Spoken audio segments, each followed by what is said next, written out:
কবিতার নাম আমি। কবি রবীন্দ্রনাথ ঠাকুর, শিল্পী দিলীপ কুমার ঘোষ। আমারই চেতনার রঙে পান্না হলো সবুজ, চুনি উঠল রাঙা হয়ে। আমি চোখ মেললুম আকাশে, চলে উঠল আলো টুপি পশ্চিমে। গোলাপের দিকে চেয়ে বললুম, সুন্দর সুন্দর হলো সে। তুমি বলবি এ যে তত্ত্ব কথা, এ কবির বাণী নয়।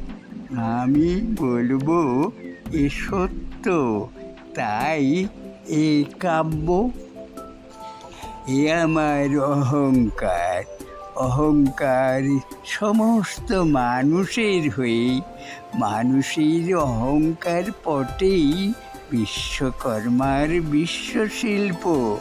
তত্ত্বজ্ঞানী জপ করছেন নিঃশ্বাসে প্রশ্বাসে। না না না, না পান্না, না চুনি, না আলো, না গোলাপ, না আমি, না তুমি। ওদিকে অসীম যিনি, তিনি স্বয়ং করেছেন সাধনা মানুষের সীমানায়। তাকেই বলে আমি। সেই আমির গহনে আলো আধারের ঘটল সঙ্গম। দেখা দিল রূপ, জেগে উঠল রস।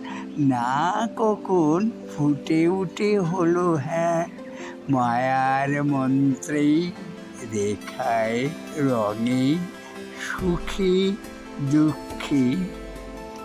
একে বলো না তত্ত্ব, আমার মন হয়েছে পুলকিত।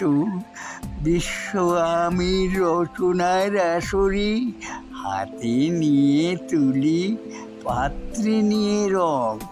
পণ্ডিত বলছেন বুড়ো চন্দ্রটা নিষ্ঠুর, চতুর হাসি তার। মৃত্যুদূতের মতো গুঁড়ি মেরে আসছে সে পৃথিবীর পাঁজরের কাছে। একদিন দেবে চরম টান তার সাগরে পর্বতে। মর্ত্যলোকে মহাকালের নূতন খাতায় পাতা জুড়ে নামবে একটা শূন্য। গিলে ফেলবে দিন রাতির জমা খরচ।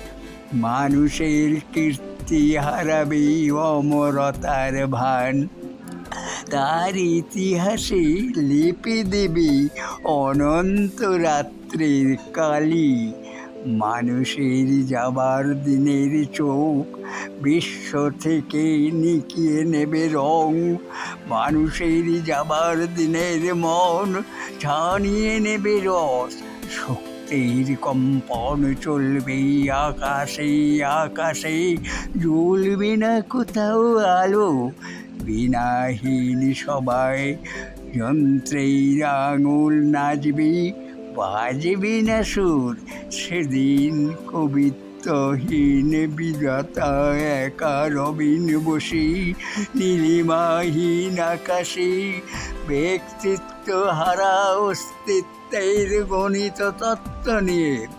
তখন বিরাট বিশ্বভুবনে, দূরে দূরান্তে, অনন্ত অসংখ্য লোকে লোকান্তরে এ বাণী ধ্বনিত হবে না কোনোখানেই, তুমি সুন্দর, আমি ভালোবাসি। বিধাতাকে আবার বসবেন সাধনা করতে যুগ যুগান্তর ধরে। প্রলয় সন্ধ্যায় জপ করবেন, কথা কও, কথা কও। বলবেন, বলো তুমি সুন্দর। বলবেন, বলো আমি ভালোবাসি। নমস্কার।